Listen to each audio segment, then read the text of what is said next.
अगर आप higher studies करना चाहते हो इन फिज़ियोथेरेपी इन न्यूज़ीलैंड, तो मैं आज बताने वाली हूँ कि क्या क्या रिक्वायरमेंट है और कैसे क्या कर सकते हो, कितनी फ़ीस है। सबसे पहले तो यहाँ पर दो चीज़ है जो आप कर सकते हो। पोस्ट ग्रेजुएशन जो कि 1 साल का होता है फुल टाइम, और मास्टर्स जो कि 1.5 से 2 साल का होता है।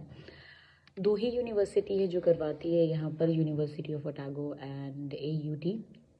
और लगभग उसकी फ़ीस है per year, if I am not wrong, $50,000 New Zealand dollar. Plus उसके साथ साथ आपको दिखाना होता है कि आपका living expenses which if I am not mistaken, अगर चेंज नहीं हुआ है 2023 से, तो $15,000 है एक्स्ट्रा पर ईयर।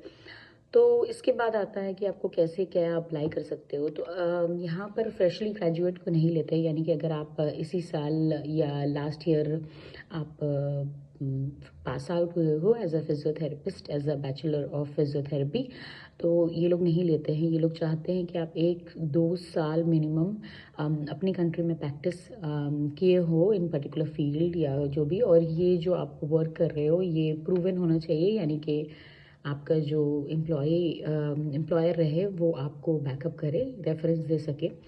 तो ये होता है फर्स्ट क्राइटेरिया। सेकंड क्राइटेरिया होता है कि आपको ऑब्वियसली अच्छे मार्क्स आने चाहिए। यहाँ पर बेसिकली ये लोग ग्रेडिंग में देखते हैं। अगर आपके यूनिवर्सिटी ग्रेडिंग नहीं करवाती है, यानी कि अगर हम लोग परसेंटेज में मार्क्स मिलता है यूजुअली इन इंडिया, तो आप यूनिवर्सिटी को रिक्वेस्ट करके उसको ग्रेडिंग में कन्वर्ट करवा सकते हो। दूसरी बात है कि आपका यहाँ पर ट्रांसक्रिप्ट मांगा जाएगा, यानी कि फुल 4.5 years का पूरा एक ट्रांसक्रिप्ट होता है जिसमें सारे रिजल्ट्स लिखे रहते हैं, वो मांगा जाता है। और आपको प्रूव करना होगा कि आपको इंग्लिश आती है। तो आप आइल्स दे सकते हो, CET दे सकते हो, OET आई थिंक सो दे सकते हो। मैंने आइल्स दिया था तो मुझे आइल्स का पता है। मिनिमम आपको ओवरऑल 7 आना चाहिए, मिनिमम 6.5 इन ईच बैंड। तो ये होता है कुछ बेसिक क्राइटेरिया। उसके बाद क्या करते हो आप लिखते हो स्टेटमेंट ऑफ पर्पस और फिर अप्लाई करते हो।